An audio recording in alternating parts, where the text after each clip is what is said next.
KCC एक ऐसी जगह है जहाँ मोटिवेशन का मैकेनिज्म भी है और जो उसके साथ स्ट्रेस सप्लीमेंट हुआ उसे नलीफाई करना या फंक्शनल में बदलना, दोनों चीज़ों का सिस्टम हमारे पास है and we are known for it actually.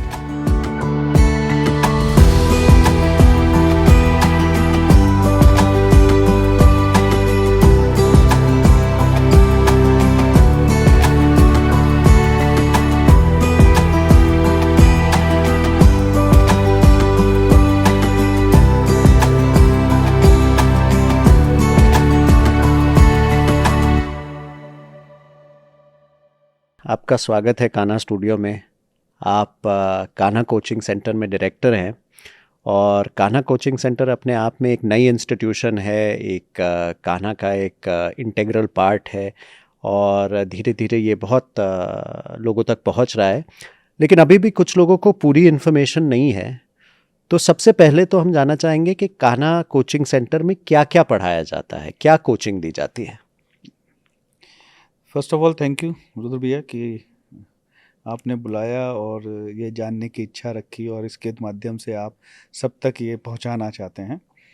तो जो बेसिकली कान्हा कोचिंग सेंटर है उसमें हम इंजीनियरिंग और मेडिकल पर्पस, जो बेसिक पर्पस है, जो बच्चे 10th के बाद या 10th में डिसाइड करते हैं कि हमें इंजीनियरिंग साइड में जाना है और फिजिक्स केमिस्ट्री मैथ्स को ऑप्ट करते हैं, या जो बच्चे 10th में डिसाइड करते हैं हमें मेडिकल में जाना है और फिजिक्स केमिस्ट्री बायोलॉजी को ऑप्ट करते हैं, उनको हम तैयारी कराते हैं 11th से इस चीज़ की कि वो अच्छे कंपटीशन, जैसे इंजीनियरिंग के जो कंपटीशंस हैं, अगर नेशनल लेवल कंपटीशन देखें तो जेई एक कंपटीशन है, जॉइंट एंट्रेंस एग्जामिनेशन। उसमें 2 पार्ट हैं, जेई मेन और जेई एडवांस। जब आप जेई मेन क्लियर करते हो तो जेई एडवांस में जाने का आपको मौका मिलता है, फिर जेई एडवांस क्लियर करते हो तो आपको आईआईटीज़ में जाने का मौका मिलता है। और आईआईटीज़ वो संस्थान है हमारे देश के which are considered as a most premium institute for engineering throughout world. Globally जो बच्चे आईआईटियंस हैं दे आर वेरी, मतलब they are considered as a good engineers, global engineers. उसके बाद जिनका नहीं हो पाता आईआईटी में, क्योंकि सारे बच्चे तो आईआईटी में नहीं जाएंगे, 20,000 सीट्स हैं। उसके बाद एनआईटीज़ है, नेशनल इंस्टीट्यूट ऑफ टेक्नोलॉजी, जो कि हर स्टेट में एक होता है और इसमें भी करीब 20,000 सीट्स हैं। तो जब जो बच्चे टॉप 20,000 है वहाँ चले गए, उसके बाद वाले बच्चे यहाँ आ जाते हैं, मीन्स एनआईटीज़ में आ जाते हैं। उसके बाद हर स्टेट में गवर्नमेंट कॉलेजेस हैं, कुछ प्रीमियर कॉलेजेस हैं, उनमें बच्चे धीरे धीरे अकॉर्डिंग टू रैंक्स चले जाते हैं।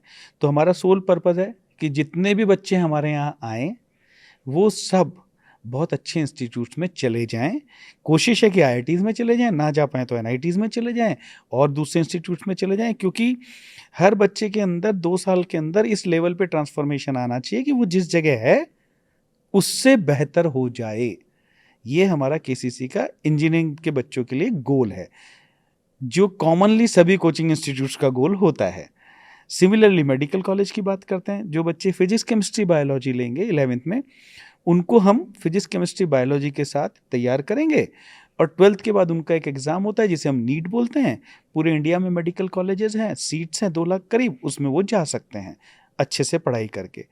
अब जब बच्चा यहाँ आ जाता है 11th में, तो जो उसका स्कूल वाला पार्ट है उसका भी टेक केयर हम लोग करते हैं, मतलब क्योंकि बोर्ड एग्जाम तो अभी देना है। जो उसका 12th का बोर्ड एग्जाम है, पेरेंट्स को मैं ये मैसेज देना चाहता हूँ यहाँ से कि जब आप उसे यहाँ भेजेंगे तो आप स्कूल के लेवल पे भी निश्चिंत हो सकते हैं। उसकी स्कूल की बोर्ड की तैयारी specially for these 3 subjects we are going to take care. तो ये केसीसी कर रहा है with increasing the level of consciousness also, जो बाकी कोचिंग नहीं कर रहे हैं। तो मतलब ये स्कूल कम कोचिंग सेंटर एक तरीके से अगर हम देखें। हाँ, आप ये कह सकते हो पढ़ाई के टर्म्स में हम स्कूल कम कोचिंग सेंटर भी है। बहुत बढ़िया। तो इसका विचार कहाँ से शुरू हुआ, इसकी जर्नी कहाँ से शुरू हुई, ये कान्हा कोचिंग सेंटर कैसे ये इसका अंकुर यहाँ फूटा? हाँ, बहुत अच्छा क्वेश्चन है ये।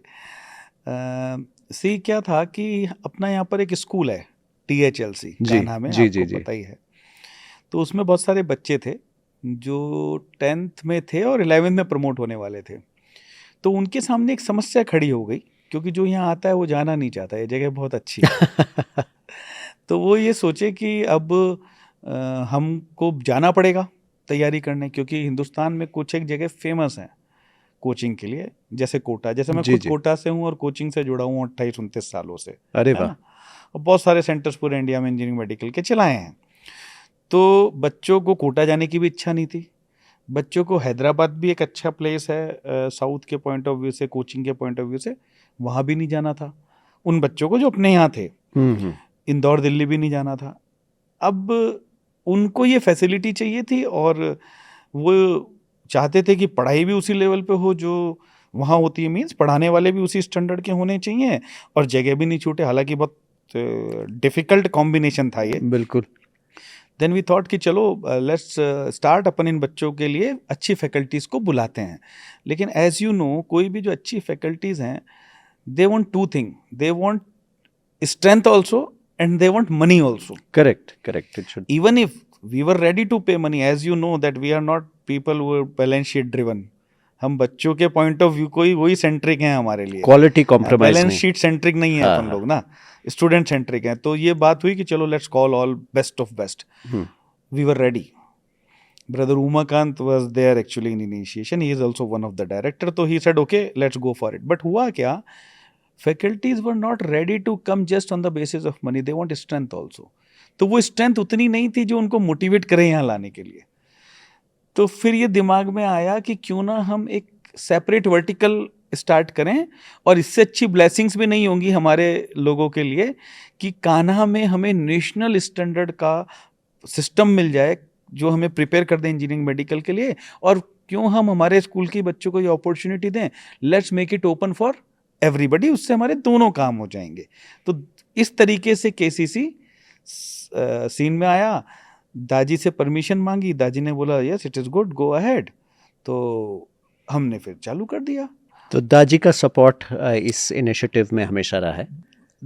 मतलब उनके पास ही बच्चे गए थे इस प्रॉब्लम को लेके, and then he called Umakant भाई कि तो उन्होंने ये पूरा क्रम शुरू किया। उन्होंने ही उनको कॉल करके बुलाया कि मैं चाहता हूँ ये बच्चे बाहर नहीं जाएं, इनकी समस्या है, इसको एड्रेस करो। देन उमाकांत भाई was knowing me because I am associated with mission from 1998, zone coordinator हूँ, प्रिसेप्टर हूँ।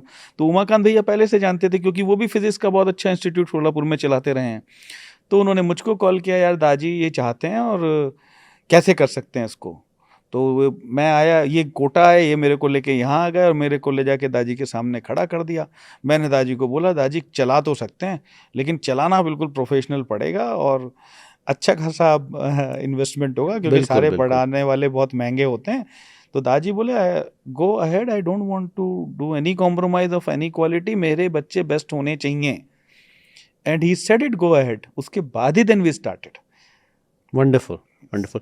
तो आज की स्थिति क्या है, मतलब कितने स्टूडेंट्स हैं केसीसी में और क्या स्ट्रेंथ है? यस, आज की तारीख में हमारे पास टेंटेटिवली 750 की फिगर है, 11th और 12th के दोनों बच्चे मिला के, और कुछ रिपीटर्स भी हैं, ड्रॉपर्स भी हैं, सब मिला के 750 हमारे पास फिगर है, जिसमें मेजर शेयर जो है 11th क्लास बच्चों का है। अच्छा। जो लास्ट ईयर हमने लिए थे। एंड ये 750 पे हमको रोकना पड़ा था क्योंकि हमारे पास स्पेस का प्रॉब्लम था। एप्लीकेशंस और भी थी। हाँ, तो बट लेकिन दाजी हमको बोले कोई बात नहीं, जो इतने बच्चे हैं उतने ही ठीक हैं, इनको पढ़ाओ, अब स्पेस नहीं है। तो इसलिए फिर हमने वो उसको रोक दिया था। तो वो फिगर इसलिए इतनी नहीं है कि बच्चे नहीं थे, इसलिए इतनी है कि जगह नहीं थी। तो कोचिंग सेंटर, जैसे आपने अभी कुछ सेंटर्स का नाम लिया, हैदराबाद, दिल्ली, कोटा, फेमस हैं ये जगह, इंदौर फॉर कोचिंग सेंटर्स। तो केसीसी, अगर कोई इसे देख रहा हो, इस प्रोग्राम को देख रहा हो, केसीसी क्यों अपने बच्चों को भेजे वो इतनी दूर? और यहाँ ये न्यू इंस्टीट्यूशन है और वो इस्टेब्लिश्ड इंस्टीट्यूशंस हैं वहाँ बहुत पुरानी पुरानी, तो केसीसी में ऐसी क्या अलग बात है? बहुत अच्छा क्वेश्चन है भैया। सी फर्स्ट ऑफ ऑल केसीसी नया इंस्टीट्यूट है, पहले अपन इस पे बात करते हैं। कोचिंग एक सर्विस इंडस्ट्री है, आप ऐसे बोल सकते हो केसीसी एक नया नाम है, बट केसीसी में जो लोग हैं वो नए नहीं हैं। वो बाकी बहुत सारे कई ऐसे इंस्टीट्यूट हैं जो जिनको डेवलप किए हुए हैं, और 28 लाइक टेक माय एग्जांपल, मेरे को 25 ईयर्स हो गए कोचिंग इंडस्ट्री से कोटा में कनेक्टेड हैं। कोटा का कोचिंग की शुरुआती दिन जब कोटा को कोई नहीं जानता था, वी वर देयर। उमाकांत भाई, he have experience of 30 years of physics teaching और उनका खुद का इंस्टीट्यूट शोलापुर में रन करते हुए।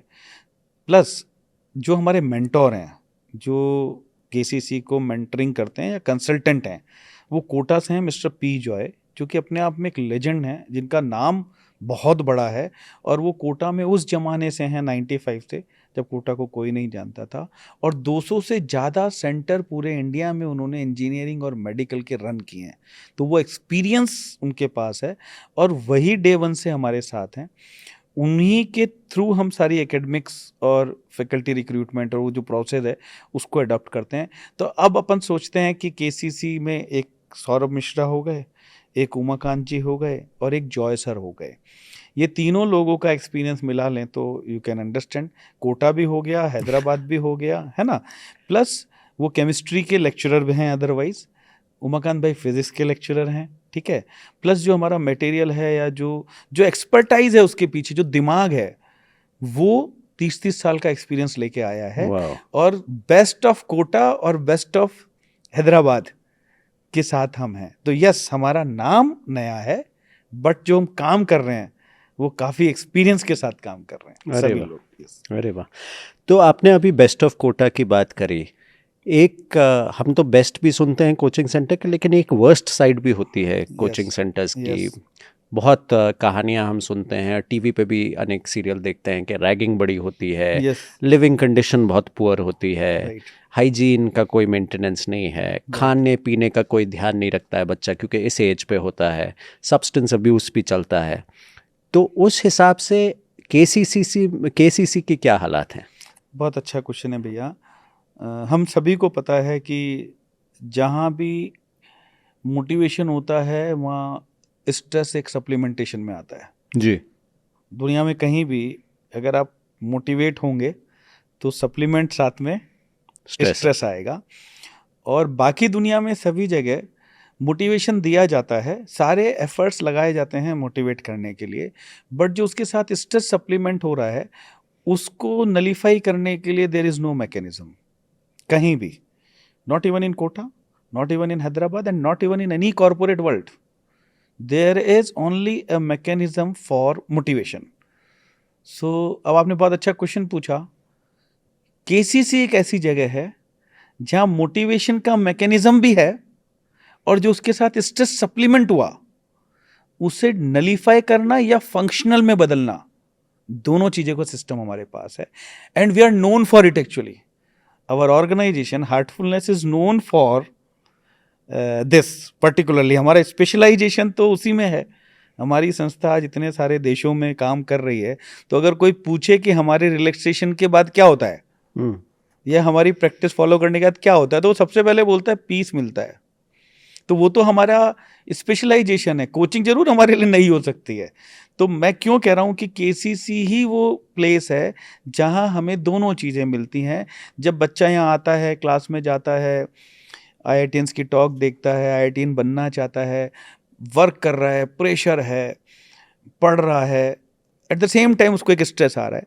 बट जब वो स्ट्रेस आ रहा है तो इस माहौल में, जिस माहौल में वो है, बिकॉज आई एम 100% श्योर हमें बहुत ईजी है किसी को भी डुप्लीकेट करना। कोटा के भी किसी भी इंस्टीट्यूट को डुप्लीकेट करना या साउथ के भी किसी भी इंस्टीट्यूट को डुप्लीकेट करना is very easy for us, but it is very difficult for them to duplicate KCC because of this environment, because of heartfulness, because of our infrastructure, because of our people, our team who are working there.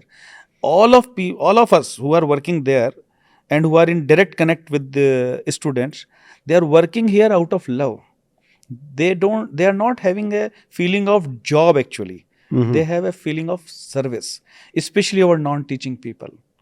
वो जो connect है, तो इसीलिए हमारा बच्चा, जब मैं देखता हूँ हमारे बच्चे के चेहरे और बाकी कोचिंग सिटीज़ के बच्चों के चेहरे, तो मैं पाता हूँ कि उनके चेहरों पे वो कामनेस या वो हैप्पीनेस, वो मस्ती नहीं है। वो एक गुमनामी वाला चेहरा है जो जा रहा है, थोड़ा सा डिप्रेशन है, कहीं खोया हुआ है, थोड़ा सा डर है, फिर तो उसकी जो परफॉर्मेंस है वो ड्रॉप होगी। बट हमारे बच्चे की नहीं होगी। यही वो चीज़ है जो मैं पेरेंट्स को इस प्लेटफॉर्म से बोलना चाहता हूँ कि एक बच्चे को IITian बनाना बाकी लोग कर रहे हैं, हम भी करेंगे, हमारा भी ध्येय है। लेकिन IITian के साथ उसे ये समझा देना कि बेटा जब तुम फर्स्ट आ जाओगे, हो सकता है तुम US चले जाओ, तो 10 साल तक भी हो सकता है वो माँ बाप को देखने ना आए। ट्रू। आप क्या चाहते हो? सिर्फ ये चाहते हो कि वो ये कर ले, या ये भी चाहते हो कि उसका कॉन्शियसनेस का लेवल इतना बड़ा रहे कि वो ग्रेटिट्यूड में रहे? वो वाला जो पार्ट है ना, वो हम कवर कर रहे हैं, और वही मिसिंग था। वही रीज़न है KCC के संग आगे बढ़ने का, वही रीज़न है हम सभी लोगों का। क्योंकि मुझे नहीं लगता कि हार्टफुलनेस को किसी रिकग्निशन की ज़रूरत है, या कोई रिजल्ट्स की ज़रूरत है, या बहुत कोई मनी की ज़रूरत होगी इसके, ऐसा नहीं है। हमारा पर्पस तो एक अच्छा ह्यूमन बीइंग तैयार करना है, और क्योंकि हम ये चाहते हैं कि हमारे बच्चे एक्सेल करें in any of the field, ऐसा नहीं होना चाहिए। वो कॉम्बिनेशन जो है वो बहुत जोरदार है, वही हमारा पर्पस है एक्चुअली, और वही वो डिफरेंस है जो अभी आपने क्वेश्चन पूछा। अरे वाह। इस एज के जो बच्चे होते हैं जो कोचिंग कर रहे हैं, इनमें एक चाह होती है एक फ्रीडम की, क्योंकि अभी तक वो पेरेंट्स के साथ रहे हैं, स्कूल में रहे हैं, तो बिल्कुल अंडर ऑब्जर्वेशन रहे हैं, और अब एकदम से बाहर निकल रहे हैं तो इनको ये they want a little bit of freedom. लेकिन साथ साथ में कोचिंग की एक जो डिसिप्लिन है वो भी मेंटेन करनी ज़रूरी है।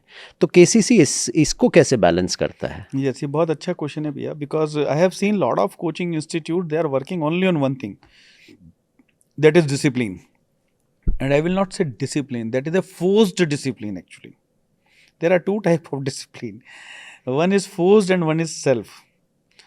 So as heartfulness is known for, we do not force anybody anything. हम कभी किसी को ये तो बोलते ही नहीं है कि ये मत करना, या ये नहीं करना, या ये करोगे तो आओगे, ऐसा कुछ नहीं है। तो वो फिलॉसफी हम यहाँ भी जिंदा रखे हुए हैं, और इसीलिए फिर मैं बोलूँगा हम यूनिक हैं। हमारे यहाँ बच्चा, पहली चीज़, हमारे यहाँ बच्चा 24 आवर्स की लाइबिलिटी के साथ आया है। बाकी जगह जैसे अगर हम कोटा की बात करें और दिल्ली इंदौर की बात करें, वहाँ 24 आवर लाइबिलिटी के साथ बच्चा नहीं गया है, 6 आवर्स की लाइबिलिटी के साथ गया है। जितनी देर समय वो कोचिंग में, उतनी देर की लाइबिलिटी उनकी है, बाकी समय की लाइबिलिटी उनकी नहीं है कि वो कहाँ जा रहा है, क्या कर रहा है, गलियों में घूम रहा है, डेस्क में जा रहा है, रेस्टोरेंट में जा रहा है, मॉल में जा रहा है।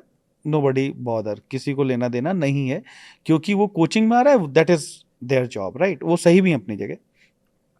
एट द सेम टाइम कुछ कोचिंग इंस्टीट्यूट्स ऐसे हैं साउथ में जहाँ 24 आवर्स की लाइबिलिटी लेके हैं बच्चे, मतलब रेजिडेंशियल कैंपस में रह रहे हैं।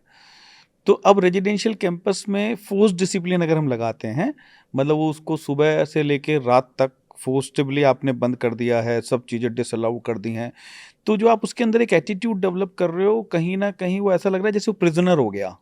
तो जैसे प्रिजनर्स का माइंडसेट होता है, प्रिजनर्स का माइंडसेट ट्रांसफॉर्मेटिव नहीं रहता। The day they get a chance, they will be in the similar fashion. तो वहाँ सेल्फ ट्रांसफॉर्मेशन की बात खत्म हो जाती है। बिल्कुल, मौका लगा निकल लो, हमेशा होगा। फोर्स डिसिप्लिन जहाँ भी होगा वो ऐसा ही होगा। तो ये बेसिक ह्यूमन साइकोलॉजी वाली बात कर रहा हूँ मैं भैया। तो in morning at 8 our academic starts, उस वक्त हम हमारे हॉस्टल को बंद कर देते हैं। मतलब either you are in sick room or you are in classroom. Okay. And sick room means real sick, because if you are sick you have to visit our medical center, and we have a very good medical center, very we can say well equipped with all facilities, right? So if he's in sick room, and you will not believe, out of 750, not more than 10 to 12 students are into sick room anytime, because every day we are getting reports कि बच्चे कितने sick हैं। तो वो genuinely सिक होते हैं, क्योंकि जब उनको जाना होता है KMC तो उनको समझ में आ जाता है कि हम बहाना नहीं कर सकते, क्योंकि बच्चे तो बच्चे हैं। मान लो टेस्ट है आज, तो हो सकता है पेट दुखने लगे, चाहे ना दुख रहा हो, लेकिन जब उसको इंजेक्शन के लिए ले जाया जाएगा तो सही हो जाएगा। तो सिक रूम में बच्चे वही होते हैं जो सिक होते हैं। 8 बजे एकेडमिक ब्लॉक बंद हो जाता है, हॉस्टल भी बंद हो जाता है। 8 बजे से 1:30 बजे तक हम उन्हें नॉन स्टॉप पढ़ाते हैं, और पढ़ाने के बाद हम उनको उसी वक्त कुछ 8-10 क्वेश्चंस देते हैं, जो पढ़ा होता है ना वही क्वेश्चन के फॉर्म में। जिससे कि उनको ये समझ में आ जाए जो पढ़ा है वो क्वेश्चन के फॉर्म में कैसे आंसर करना है। सारे क्वेश्चंस नहीं आते बच्चों को, लेकिन उन्हें रियलाइज हो जाता है। उसके बाद लंच होता है, लंच के बाद फिर वो वापस से स्टडी आवर्स बोलते हैं, वो भी फोर्स्ड है, मतलब उनको उसमें जाना है, और वो 1:30 से 4 बजे तक वो स्टडी आवर्स में रहते हैं। वहाँ पे फैकल्टी रहती है, वही सीनियर फैकल्टीज। तो जो बच्चा अपना होमवर्क कर रहा है तो कुछ सवाल जवाब कुछ डाउट है तो वो उसको क्लियर कर देते हैं। 4 बजे तक वो एकेडमिक ब्लॉक बंद है, मतलब वो हॉस्टल में एंटर नहीं कर सकता, क्योंकि 4 बजे तक रूम भी बंद है। मान लो एकेडमिक ब्लॉक से स्मार्टनेस से निकल भी जाएगा तो वो हॉस्टल में कहीं उसको जगह नहीं है, क्योंकि वो लॉक है। तो 4 बजे तक ये हो गया। उसके बाद वो बाहर आता है, मतलब अब ये डिसिप्लिन यहाँ पे हमने किया 8 से 4 तक। उसके बाद वो 4 बजे फ्री है, 5 बजे स्नैक्स आते हैं, खाता पीता है, खेलता है 6 बजे। 6 बजे के बाद क्योंकि सेल्फ स्टडी वाला टाइम चाहिए, क्योंकि सारे एग्जाम्स जो हैं वो इस पे डिपेंड करते हैं कि आपने जो पढ़ा उसको आप कैसे प्रोड्यूस कर रहे हो। सिर्फ वन वे से क्लियर नहीं होगा कि बस टीचर कर रहा है। तो वो जो सेल्फ स्टडी है उसके लिए स्टडी आवर्स वहाँ पे रीडिंग रूम्स हैं जिसमें इंस्ट्रक्टर बैठे होते हैं, ऑल एयर कंडीशनड है, क्लासेस भी एयर कंडीशनड है, हॉस्टल भी एयर कंडीशनड है। और वो 6 बजे के बाद 11 बजे तक बॉयज़ के लिए और 10 बजे तक गर्ल्स के लिए वो रीडिंग रूम में जाते हैं। वहाँ इंस्ट्रक्टर बैठे होते हैं साइलेंस मेंटेन करने के लिए, डिसिप्लिन मेंटेन करने के लिए, and that is their choice.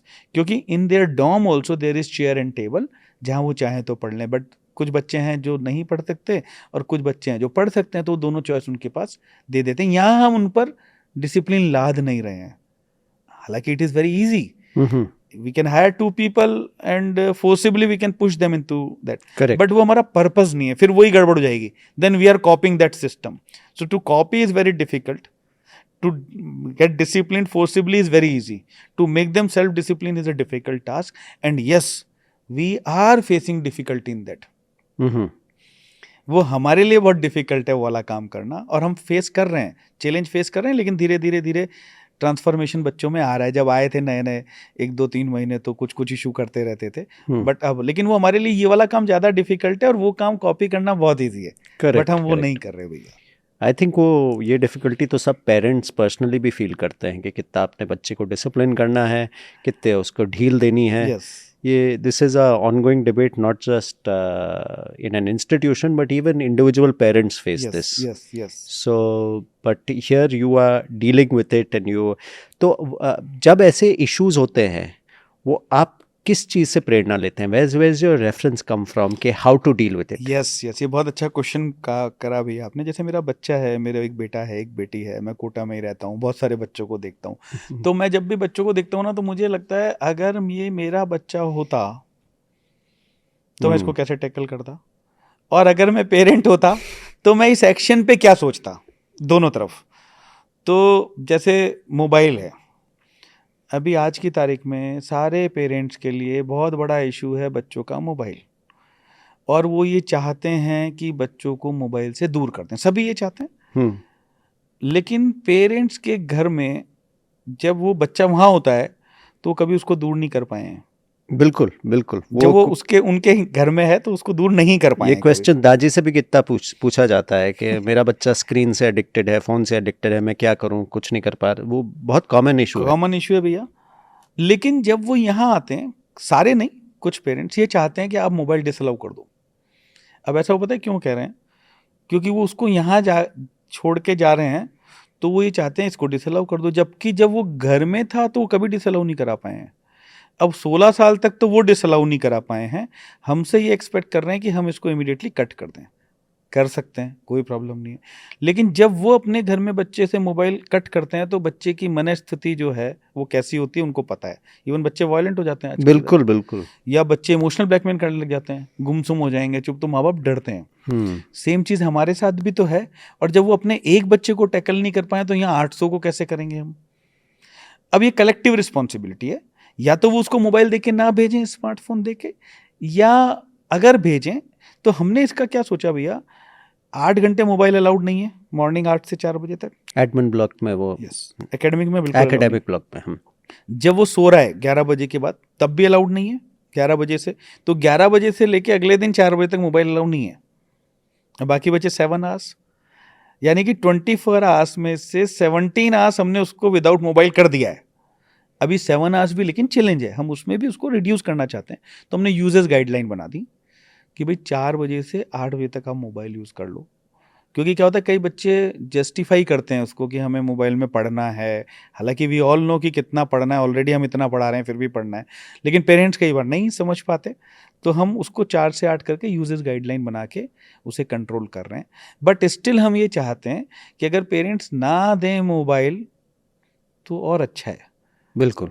तो और अच्छा है, लेकिन एकदम से कट करना थोड़ा सा चैलेंज है। प्लस कई बार हमें ये भी कहते हैं कि सर हम तो नहीं देंगे, लेकिन जब ये दूसरे के हाथ में मोबाइल देखता है तो फिर ये टेम्प्ट होता है।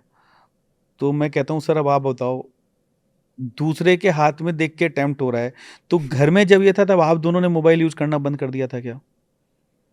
भाई सो पेरेंट्स ट्रू। ये कहते हैं ना कि टेम्प्ट हो रहा है दूसरे को देख के, तो आपके घर में आप जब दोनों नहीं बंद कर पाए, इसको मोबाइल देना पड़ा, तो हम ये दूसरे बच्चों के पेरेंट्स को ये कैसे कहें कि आप देना चाहते हो इसलिए मत दो क्योंकि ये टेम्प्ट हो रहा है? तो वो चीज़ थोड़ी सी दिक्कतदायी है। लेकिन yes, we have design the guidelines कि वो उतने ही देर का यूजेस कर दिया, ये हमने किया है मोबाइल के लिए। That's very interesting. डिसिप्लिन के उस पे आए तो एक और आजकल मेंटल प्रॉब्लम्स बच्चों में भी बहुत बढ़ने लगी है, yes you know, and they take stress yes कुछ। और हर बच्चा अलग होता है, कोई यस सेंसिटिव होता है, कोई स्ट्रांग होता है, कोई मेंटली स्ट्रांग होता है। तो उसके लिए हमारी कुछ प्लानिंग है आगे के मेंटल हेल्थ के लिए, बच्चे के मेंटल हेल्थ के लिए हम क्या सपोर्ट कर सकते हैं? यस यस, बहुत अच्छा है भैया क्वेश्चन। एक्चुअली अभी मेंटल हेल्थ के लिए हम अभी क्या क्या कर रहे हैं पहले हम ये बताते हैं। हमारी जो प्लानिंग है वो भी बताऊंगा, और जो हम कर रहे हैं वो भी बताता हूँ। अभी हम क्या कर रहे हैं भैया, ऑन एवरी वेडनेसडे हम कुछ अच्छे स्पीकर्स को बुलाते हैं ऑडिटोरियम में, और उनकी टॉक रखते हैं जो लाइफ में सक्सेसफुल हैं। क्योंकि जो यूथ है ना, उसके लिए सक्सेस की डेफिनेशन क्या है? मनी, बिल्कुल। पोजीशन, रिकग्निशन, यही बिल्कुल। उसके लिए सक्सेस की बिल्कुल। डेफिनेशन है। और समहाउ कई बार उसको लगता है ये मेडिटेशन से तो ये नहीं हो सकता, मेडिटेशन करने वाले थोड़ी ये करते हैं। तो हम वो कॉम्बिनेशन ढूंढते हैं जो सक्सेसफुल हैं, रिकग्नाइज हैं, पावरफुल हैं, मनी भी है, मिलियनर भी हैं, और मेडिटेशन भी उनकी लाइफ का एक बहुत इम्पोर्टेंट पार्ट। इम्पॉर्टेंट पार्ट रहा है। हम्म। हम ऐसे लोगों को बुलाते हैं, उनसे बात कराते हैं, उनसे मिलाते हैं बच्चों को। This we have started actually, this is one thing. Second thing, yoga morning में और मेडिटेशन। बट बच्चे सुबह उठना नहीं चाहते, तो we have tried a lot, but हम फेलियर रहे हैं उसमें। लेकिन फिर हमने क्या किया कि हमने मेडिटेशन का टाइम शिफ्ट कर दिया, इवनिंग कर दिया 5 बजे से। तो जितने भी बच्चे विलिंगली मेडिटेट करना चाहते हैं उनको प्रिसेप्टर्स आते हैं free of cost, this all services is free, no extra charge for it. वो बच्चों को आते हैं, ध्यान कराते हैं। लेकिन अभी हम इसको और स्ट्रक्चर कर रहे हैं। अभी यू विल सी कि हम 25 के सेट में एक एक प्रिसेप्टर को असाइन करेंगे, और फिर वो प्रिसेप्टर्स उनको ट्रांसफॉर्म करने की कोशिश करेंगे। नॉट विद दिस कि सिर्फ मेडिटेट करने से, उनसे बातें करके, उनसे मिलकर, उनको समझकर, होमली एनवायरनमेंट देकर, उनके घर पे चले जाएंगे। जैसे जो कान्हा में प्रिसेप्टर्स रह रहे हैं ना, उनसे मिल लिए, बात कर लिए। This is in our planning actually. उसके अलावा हम कैंपस टूर करने वाले हैं। जो बच्चे हैं वो उनको इलेक्ट्रिक कार्ट लगा के पूरा कान्हा घुमाएंगे, विद गाइड घुमाना है। This is our plan, already done. इस वीक में हो सकता है वो चालू भी हो जाए। This is what we are doing for their mental health actually. बहुत बढ़िया। उसके अलावा क्योंकि हमारे इन हाउस सिस्टम में इतने सारे प्रिसेप्टर्स हैं, इतने सारे काउंसलर्स हैं, तो सब बच्चों से बहुत अच्छे से बात कर सकते हैं। प्लस मैंने एक और चीज़ देखी कि हमारे यहाँ बच्चा उतना ज़्यादा प्रेशर फील नहीं कर रहा है, उतना ज़्यादा स्ट्रेसफुल, बहुत ज़्यादा स्ट्रेस नहीं है। हाँ, जब टेस्ट होता है तो उससे 2 दिन पहले थोड़ा आता है, बस उतना ही आता है, उससे ज़्यादा नहीं आ रहा है। तो केसीसी में बच्चे कहाँ से आते हैं, किस ज्योग्राफी से ज़्यादा आते हैं? जैसे नॉर्थ इंडिया से, साउथ इंडिया से, क्या कॉम्पोजिशन है अपनी स्टूडेंट बॉडी का? अभी जो कंपोजिशन है भैया 50-50 है। नॉर्थ से भी बच्चे हैं हमारे पास और साउथ से भी बच्चे हैं। और साउथ में एपी तेलंगाना से बच्चे ज़्यादा हैं, और नॉर्थ में पूरे नॉर्थ से हैं। और साउथ का शेयर देखें तो एपी तेलंगाना का शेयर ज़्यादा है, नॉर्थ का शेयर देखें तो यूपी और एमपी का शेयर ज़्यादा है। अच्छा। अच्छा, और अपनी फैकल्टी किधर की है ज़्यादा? फैकल्टी कहाँ कहाँ से आई है? बहुत अच्छा क्वेश्चन है भैया, क्योंकि यही क्वेश्चन हमने सबसे ज़्यादा एड्रेस किया था पिछले साल। लेकिन मैं आपको बता दूं, मतलब जो हमारी फैकल्टीज़ है, आप इंडिया में कोई भी अच्छे इंस्टीट्यूट्स के नाम लो, हमारे पास सारी फैकल्टीज़ उन इंस्टीट्यूट से आई हुई हैं, IITians हैं, NITians हैं, डॉक्टरेट्स हैं, MSCs हैं, PhDs हैं, और सभी फैकल्टी वहाँ के भी टॉप बैचेस को पढ़ाने वाले लोग हैं, जो वहाँ भी अच्छे बच्चों को पढ़ाते थे, उन सबको हम यहाँ लाए हैं। और वो अभ्यासी हैं तो अच्छी बात है, लेकिन अगर नहीं है तो भी हमारे लिए फर्स्ट प्रायोरिटी है कि वो एक स्ट्रॉन्ग टीचर होने चाहिए। उनका जो रिक्रूटमेंट ड्राइव है, जो हमारा रिक्रूटमेंट का प्रोसेस है, मैं आपको बताऊंगा तो आप इमीडिएटली अंडरस्टैंड कर जाएंगे। हम पहले रिटन टेस्ट लेते हैं, चाहे वो किसी भी इंस्टीट्यूट में हो, चाहे वो कितना ही पैसा ले रहे हो। रिटन टेस्ट के बाद हम उनका इंटरव्यू लेते हैं। इंटरव्यू से पहले उनसे वीडियो मंगाते हैं कि अच्छा, उनकी टीचिंग स्किल, क्लास का। हाँ, रिटन टेस्ट तो इसलिए लेते हैं कि उनका सब्जेक्ट स्ट्रेंथ क्या है। फिर वीडियो क्यों मंगाते हैं कि उनकी स्किल कैसी है, टीचिंग स्किल कैसी है, वीडियो मंगा के। फिर उनका इंटरव्यू लेते हैं कि बिहेवियरल पैटर्न क्या है। फिर उसके बाद अगर हमें सही लगते हैं तब हम उन्हें फिजिकली बुलाते हैं। फिर उनको ये कहते हैं कि अब आप 10 दिन के लिए you come and go into the class, बच्चों से फीडबैक लेते हैं। जब वो सेटल हो जाते हैं तब हम उन्हें यहाँ रख लेते हैं। And we are paying at par with the industry. जो इंडस्ट्री में सैलरीज हैं, बल्कि हम उनको 20-25% हाइक पर लेके आ रहे हैं। And they all are very good and permanently settled here. उनको बाकायदा फ्लैट देते हैं, विद फैमिली यहाँ रह रहे हैं, कुछ मेक शिफ्ट नहीं है। और अगर फीडबैक नहीं आता है सही, तो या वो हमारे सिस्टम को फॉलो एज इट इज़ नहीं कर रहे होते हैं, तो हम उन्हें हटाने में भी कोई कसर नहीं रखते हैं, हटा भी देते हैं। तो ऑलवेज बिग मॉनिटर्ड। यस 100%। और एक एक डिपार्टमेंट में 4-4, 5-5, 6-6 लोग हैं। मतलब it is not one faculty is teaching complete physics, it is not one faculty is taking chemistry और मैथ्स, नहीं, वी हैव इनफ पीपल। तो दिस इज व्हाट, एंड यही हमारा फर्स्ट प्रायोरिटी थी, जिसको हमने पहले 4 महीने में सबसे पहले एड्रेस किया। क्योंकि किसी भी कोचिंग में जो 90% है ना, वो ये है, रहना खाना तो ठीक है, लेकिन बच्चा को भेजा तो इसीलिए गया है ना कि आउटपुट आए। करेक्ट। तो वो ट्रांसफॉर्मेशन पे ही हमने सबसे ज़्यादा एड्रेस किया है। मटेरियल पे सबसे ज़्यादा एड्रेस किया है, एकेडमिक मटेरियल वही है, GPP, क्वेश्चन पेपर्स, एवरीथिंग, और सब कुछ मॉनिटर कोटा से होता है। अरे वाह। मतलब ऐसा नहीं है कि टेस्ट पेपर फैकल्टी वही बना रहा है, स्टैंडर्ड को मेंटेन करना है, मॉनिटर करना है, तो उसके लिए आउटसाइड पेपर चाहिए, जिससे कि फैकल्टी उस लेवल तक जाए। तो वो सारी चीज़ें वहाँ से मॉनिटर होती हैं। डेली प्रॉब्लम प्रैक्टिस है, टेस्ट है सैटरडे संडेज को, एकेडमिक का जो मटेरियल है वो है, होमवर्क है, नोट्स हैं, कंटिन्यूस मॉनिटरिंग होती है। तो ये वो सिस्टम है हमारा। बहुत बढ़िया। एक चीज़ आपने अभी बताई कि स्टूडेंट फीडबैक लिया जाता है, ये कैसे आप लेते हैं? ये रेगुलर फीचर है क्या कि स्टूडेंट फीडबैक, सपोज वो हैप्पी नहीं है टीचर से, वो किस बता सकता है आप? हाँ, अब मैं आपको 2 चीज़ें बताता हूँ भैया। जब वो हैप्पी होता है तो वो किसी को नहीं बताता है और अनहैप्पी के लिए कोई फीडबैक की जरूरत नहीं पड़ती। वो तो शेक्सपियर ने बहुत पहले कह दिया है that the good that do is interred with their bones, the evil lives after them. Yes so क्या होता है, अगर उसको बच्चे को परेशानी हो रही होती है, तो हमारे जितने भी जो हमारे कनेक्ट हैं जिनका बच्चों से सीधे, तो वो जैसे ही अनहैप्पी होता है, उसको समझ में नहीं आ रहा होता है या कुछ भी, तो इमीडिएटली हमको आके बता देता है। और इतने बच्चे आजकल इतने बोल्ड, इतने स्मार्ट, इतने कॉन्फिडेंट हैं भैया, कि वो ना केवल आके बताते हैं, बल्कि पूरे ग्रुप को लेके आते हैं साथ में। इसको भी नहीं आ रहा है, इसको भी नहीं आ रहा है, इसको भी नहीं आ रहा है। अरे वाह। हाँ, तो उन पे ध्यान रखिएगा, आगे चल के पॉलिटिशियन भी बनेंगे। पक्का बनेंगे, मगर अच्छे बने, बस यही है। तो पूरा साइन करा के सर ये नहीं आ रहा है, फिर हम क्या करते हैं, इमीडिएटली उस पर एक्शन नहीं लेते। क्योंकि ऐसा भी हो सकता है ना कि हमारा काम बच्चे को कंफर्टेबल रखना नहीं है। पहली चीज़, अगर बच्चा कंफर्टेबल है तो हमें डाउट होता है कि फैकल्टी वो डिलीवर नहीं कर रहा है जिससे सिलेक्शन होगा। फैकल्टी सिर्फ वो डिलीवर कर रहा है जिससे बच्चा खुश हो जाए। क्योंकि फीडबैक भी 2 तरह का है। आई मे बी डिससेटिस्फाइड बिकॉज मेरे को समझ नहीं आ रहा है, लेकिन समझ नहीं आ रहा है कि 2 रीज़न है, क्या मैं प्रैक्टिस कर रहा हूँ, या ये जो लेवल है वो लेवल अभी मेरा बिल्ड नहीं हुआ है। तो उसमें फैकल्टी का इशू नहीं है। ट्रू ट्रू ट्रू, है ना, उसमें मेरा इशू है। हाँ, लेकिन मैं इसको प्रेजेंट ऐसे कर रहा हूँ कि फैकल्टी गलत है।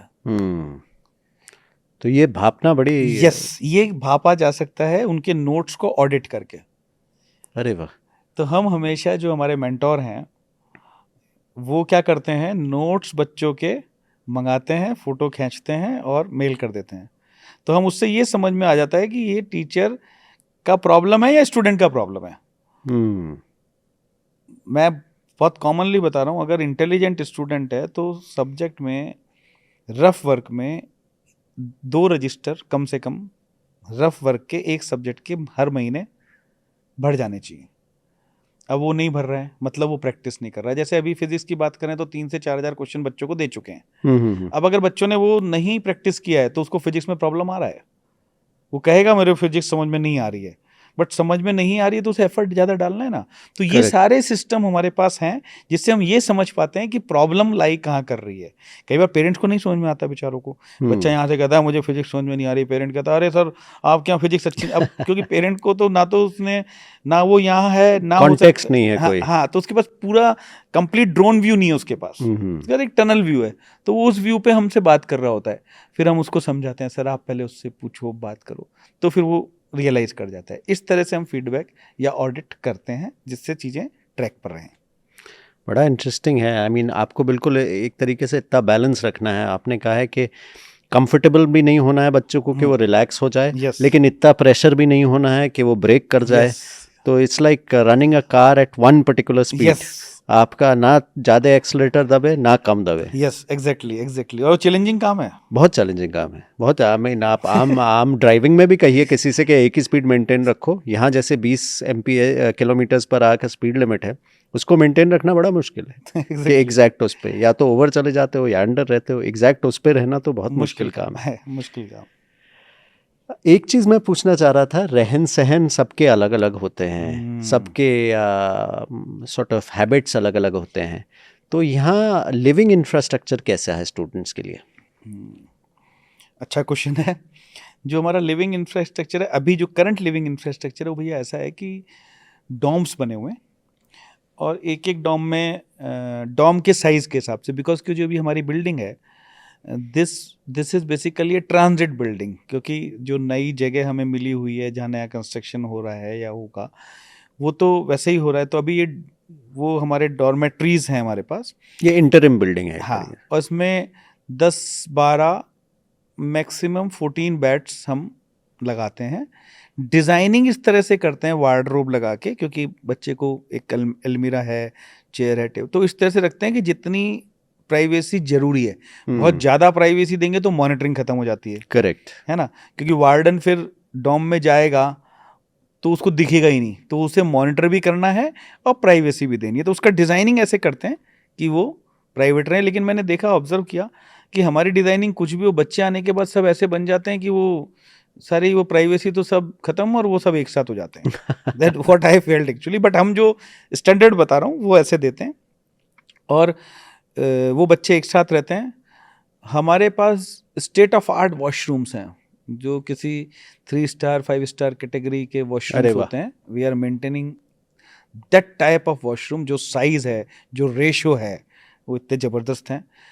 कंप्लीट एसी है, means we are spending lakh rupees at least every day for AC, billing of AC, मतलब this much we are paying actually, क्योंकि 800 बच्चे कंप्लीट एसी में रहते हैं। सेंट्रलाइज यूनिट्स लगाई हुई हैं। क्लासरूम में हमने एसी स्प्लिट वाले लगाए हुए हैं क्योंकि वो रात में नहीं चलने हैं, उनको बंद होना होता है इसलिए।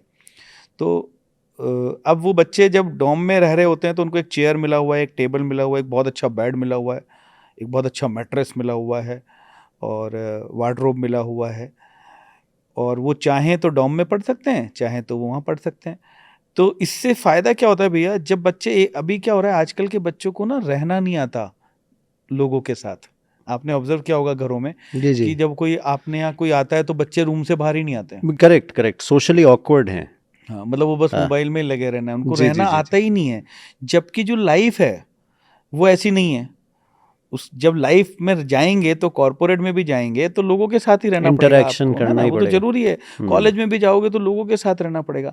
तो यहाँ उनकी वो लर्निंग भी बहुत अच्छे से होती है। इनिशियली उनको थोड़े इश्यूज रहते हैं, बाद में फिर वो बहुत अच्छे से दोस्त हो जाते हैं और फिर वो सीख जा रहे हैं। और वो बहुत ज़रूरी है भैया। अगर आप एक अच्छे एंटरप्रेन्योर बनना चाहते हो, प्रोफेशनल बनना चाहते हो, तो you need to know how to live with people. Correct. तो वो उससे उनकी लर्निंग हो रही है। लेकिन एमिनिटीज़ पूरी हैं, लग्जरी पूरी है, फैसिलिटीज़ पूरी है, लेकिन यस सिंगल तरीके से हम बच्चे को नहीं रख रहे हैं। इस तरह से हमने उसको रखा हुआ है।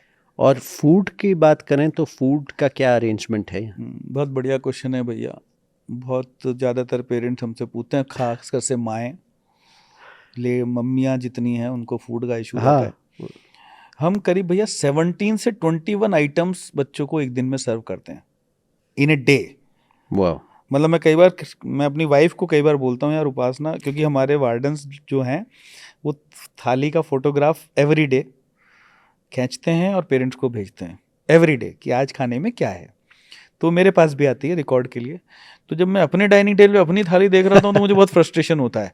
मेरी थाली में एक सब्जी, एक दाल और रोटी होती है, और शाम को हो सकता है वो सब्जी वापस रिपीट हो गई हो घर में। जब मैं इनकी थाली देखता हूँ तो यहाँ इतने सारे आइटम होते हैं। जैसे हम ब्रेकफास्ट की बात करें तो हमें क्योंकि नॉर्थ और साउथ को सेटिस्फाई करना होता है, बिल्कुल। तो जो हमारा मेनू है वो इस तरह से बनाए हुए नॉर्थ और साउथ को सेटिस्फाई कर दें। प्लस सारे बच्चों को सब अच्छा नहीं लगता, तो अगर उसको कोई एक दो आइटम अच्छे नहीं भी लग रहे हैं तो उसका काम चल जाना चाहिए, है ना। जैसे ब्रेकफास्ट हम 400 ml तो बच्चों को मिल्क दे देते हैं, 200 ml मॉर्निंग में, 200 ml इवनिंग में। एंड एज यू नो, काना का जो मिल्क का क्वालिटी है, बिल्कुल, मतलब कहीं नहीं मिल सकता वो। तो वो करेक्ट। दूध उनको 2 बार देते हैं। सुबह 6 बजे दूध आ जाता है, हॉस्टल में रख देते हैं, बच्चे अपने कप लेके आते हैं और ले लेते हैं। क्वांटिटी पे कोई लिमिट नहीं है, 200 ml तो मैं बोल रहा हूँ।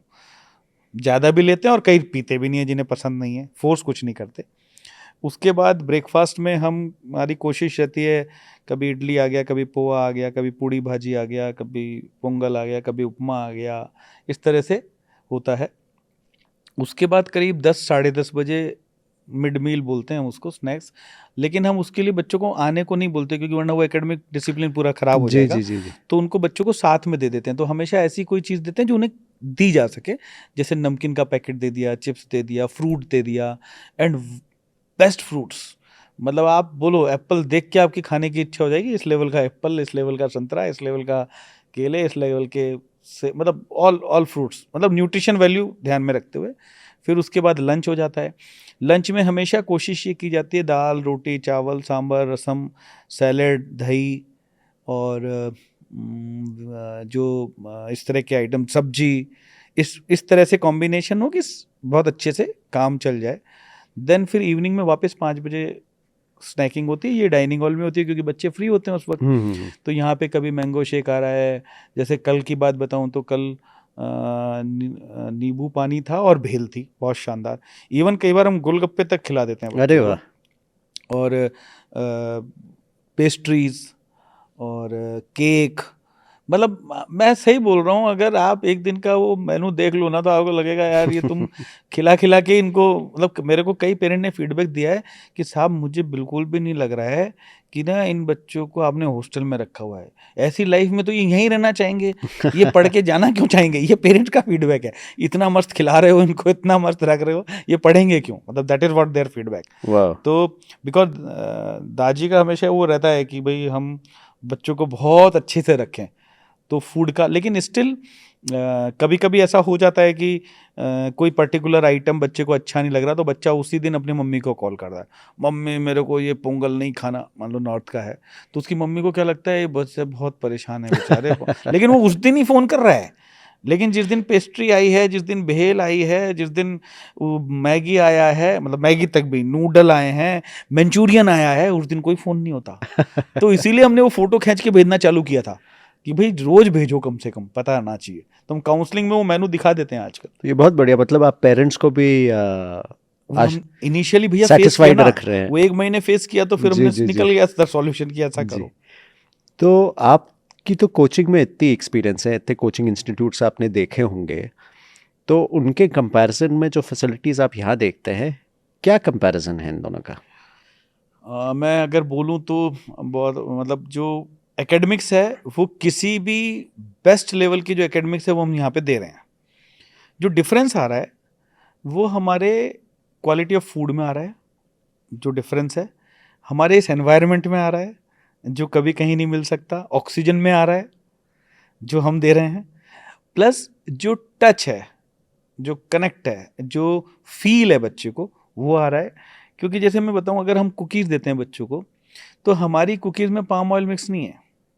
क्योंकि अब तो हमारी बेकरी बाजार है, में हर कुकी में अब कोई मिक्स्ड है। सी भी कुकी ले लो आप बाजार हम्म। में, 100% मिक्सिंग होगी, बट उसमें बिल्कुल। प्योर बटर है, प्योर बटर हमारी कुकीज़ में। ये मैं एक छोटा सा एग्जांपल दे रहा हूँ। मेरा मतलब मैं ये समझाने की कोशिश कर रहा हूँ कि जो हमारी चाय है उसका ग्लास स्टील का हो सकता है, बहुत अच्छा ना हो, कैफे कॉफी डे जैसा ना हो, लेकिन उसके अंदर जो चाय है ना, उसमें जो दूध यूज हुआ है, उसमें जो पत्ती यूज हुई है, उसमें जो चीनी यूज हुई है, उसकी जो क्वालिटी है ना, वो बहुत अच्छी है। उसके पीछे रीज़न है कि जहाँ भी वो बनी है वहाँ पे ऊपर से लेके नीचे तक हर बंदे का जो इंटेंशन है वो कमर्शियल नहीं है, वो मेलाफाइड नहीं है। ये सोच के नहीं दिया जा रहा है कि इसमें पैसे कैसे बचेंगे, ये सोच के दिया जा रहा है इससे बेस्ट कैसे होगा। और मैं आपको बता दूं भैया, इतने दिनों से हमारे बच्चे यहाँ रह रहे हैं, खाना खा रहे हैं। इवन मैं सभी पेरेंट्स को इनवाइट करता हूँ कि आप यहाँ भंडारे में आएँ या वैसे भी आएँ और 6-7 दिन रुकें और खाएं, आपका गट अपसेट नहीं होगा।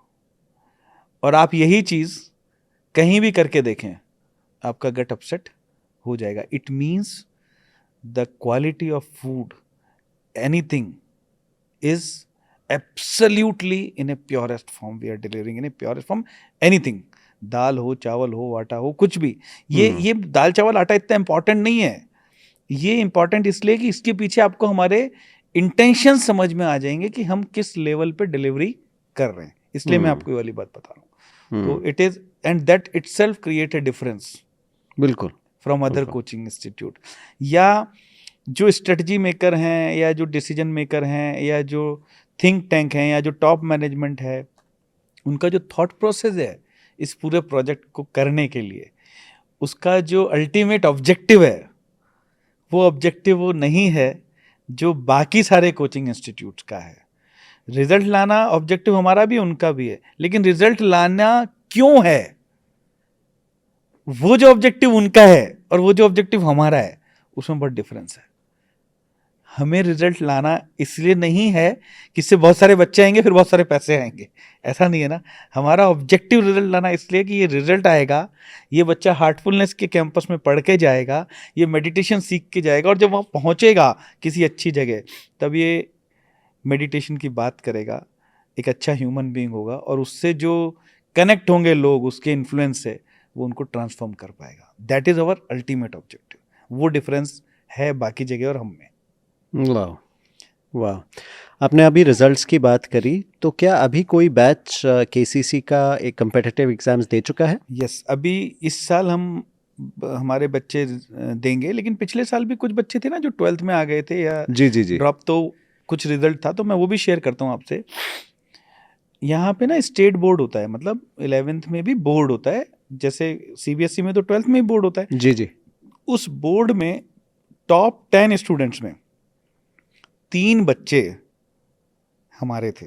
वाह। टॉप पूरे 10 पूरे में, स्टेट में? पूरे स्टेट में टॉप 10 में 3 बच्चे। और कितने से बच्चों ने एग्जाम दिया था 11th हमारे? 64। वाह। हाँ, 64 स्टूडेंट थे जिन्होंने दिया था। उसमें से 3 बच्चे टॉप 10 में हमारे थे। एक बच्चे के बायोलॉजी में वो स्कोर था जो यहाँ का बेस्ट इंस्टीट्यूट पिछले 30 साल में भी वो स्कोर लेके नहीं आ पाया है। हमें नहीं पता था ये बात, हमें कैसे पता लगा? उस इंस्टीट्यूट में 17-18 साल से पढ़ाने वाले फैकल्टी हमारे यहाँ ज्वाइन किया और उन्हीं के सामने रिजल्ट आया।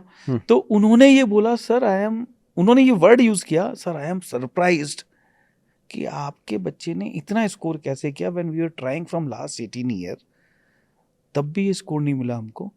जबकि हमारे लिए वो तीनों बच्चे, हमें लगता ही नहीं था कि ये कुछ ऐसा स्कोर करेंगे। वो रिजल्ट हमारे पास है। जो कुछ रिपीटर्स बच्चे थे उसमें से कुछ बच्चे, मतलब 18 बच्चे शायद हमारे थे नीट में, एग्जैक्ट फिगर नहीं पता, बट 3 या 4 बच्चों को गवर्नमेंट मेडिकल कॉलेज मिला, कुछ बच्चों को अच्छे इंजीनियरिंग कॉलेज मिले। वो बहुत ज़्यादा नहीं थे बच्चे। इस बार भी जो पिछले साल 11th में थे वही बच्चे 12 देने वाले हैं, और कुछ एक रिपीटर्स हैं वो देने वाले हैं। तो बहुत बड़ा अमाउंट ऑफ स्टूडेंट्स हमारे पास नहीं है, but still we are expecting some 3 students in IIT, 3, 4, 5 students in good medical college, and all of them will be in this reputed engineering college. But IIT की बात करूँ तो बच्चे ज़्यादा नहीं है, 120, 130 बच्चे इस बार अपेयर होंगे। नेक्स्ट ईयर बच्चे अपेयर होंगे, और उसमें we have already make a good batch. एक अच्छे बच्चे हैं बहुत सारे, करीब 60-70 स्टूडेंट्स हैं जिन पर हम काम कर रहे हैं, और I think they will do good. एक कंसर्न जो पेरेंट्स की हो सकती है कभी कभी कोच दूर भेजने, क्योंकि बच्चे तो यहाँ पूरा रेजिडेंशियल है, कान्हा कोचिंग सेंटर ही रह रहे हैं लोग, तो अगर कोई प्रॉब्लम हो बच्चे को तो अप्रोच वो किसी को कर सकता है? Is there somebody that child can talk to? How approachable is the staff? Yes yes, बहुत अच्छा क्वेश्चन है भैया। जैसे हॉस्टल में वार्डन्स हैं, है ना, हम्म फर्स्ट अप्रोच तो वो उनको कर सकता है। उसके बाद हमारे यहाँ एक पूरा सिस्टम है, हेल्प डेस्क। उस पे बच्चा फ्रंट ऑफिस में जाएगा, उसका जो भी मुद्दा है वो उस पर टिकट रेज होगा, वो बता देगा, उसका एक टिकट रेज हो गया। वो मुद्दा जो एसोसिएट जनरल मैनेजर हैं हमारे यहाँ, पूरा एक एडमिनिस्ट्रेशन वर्क करता है, दे डू एवरीडे मीटिंग, और उसमें उसको उसका जो इशू है उसका इम्पैक्ट कितना है उसका वो लिखा हुआ है, हाई लो नॉर्मल, उसका सॉल्व करना है उसको कितने दिन में, वो डेट भी उसमें डला हुआ है। जिन जिन लोगों को सॉल्व करना है, वो कंसर्न लोग कौन है वो भी उसमें है, और ही कंडक्ट्स एवरीडे मीटिंग। तो हम उसको अकॉर्डिंग टू इशू उसको रिजॉल्व कर देते हैं। ये प्रोसेस है। कुछ इश्यूज हैं जो 2-5 दिन में होते हैं, कुछ इश्यूज हैं जो 1 दिन में हो जाते हैं, कुछ इशू हैं जो 15 दिन में होते हैं, बट वो इशू हमारी निगाह में रहता है। So every issue gets heard? Every issue वो हेल्प डेस्क के थ्रू होता है। और यही पेरेंट्स को भी कोई इशू होता है तो फ्रंट ऑफिस कॉल करेंगे और अपना टिकट नंबर लेंगे और वो इशू रेज होगा, जिससे कि वो इशू सबकी निगाह में आ जाए, कंसील ना हो जाए ना। कई बार कंसील हो, इतने एम्प्लॉयज हैं तो अननोटिस नहीं होना चाहिए। ये हमारा सिस्टम है उसको मैनेज करना। Thank you so much, that was so wonderful. और हम तो यही आशा करते हैं कि केसीसी आगे बढ़े और आगे जो प्लान्स हैं अलग अलग इनोवेटिव प्लान्स करे, क्योंकि as you rightly said it is the ultimate goal is to improve our world, improve the quality of our world. Yes, thank you so much. Thank you भैया, थैंक्स अ लॉट।